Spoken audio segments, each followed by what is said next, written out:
Pengembangan Dokumentatif Mingguan PPL Partisipatif UIN Raden Mas Said Surakarta tahun 2021-2022.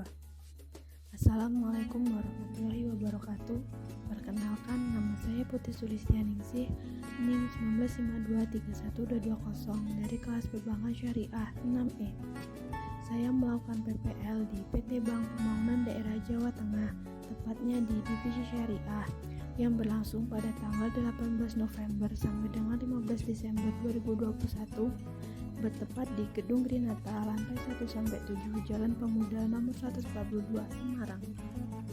Pada minggu ketiga tanggal 2 Desember sampai 8 Desember 2021, kegiatan yang saya lakukan yaitu: pertama, saya menginput data penerima bantuan insentif guru keagamaan Provinsi Jawa Tengah.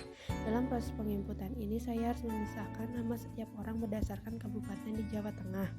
Kemudian, data ini berisi nama guru keagamaan yaitu Islam, Buddha, Hindu, dan Kristen di seluruh Jawa Tengah. Kegiatan ini saya lakukan kurang lebih 3 hari. Yang kedua yaitu mengerjakan pengarsipan dan alih media. Kegiatan ini sudah saya lakukan dari 2 minggu sebelumnya. Kemudian saya juga mempelajari suku BI atau suku BI secara umum. Nah, suku BI ini adalah instrumen operasi moneter yang berfungsi sebagai alat kontraksi untuk menyerap likuiditas berlebih. Pada saat itu saya melihat ada web khusus untuk masuk ke suku BI ini dan berisi data transaksi harian. Selanjutnya saya membantu penginputan data pada divisi syariah, seperti nanti ada karyawan yang membutuhkan bantuan saya untuk memasukkan data atau meminta untuk memfotokopi atau menycan dan lain sebagainya. Terima kasih. Wassalamualaikum warahmatullahi wabarakatuh.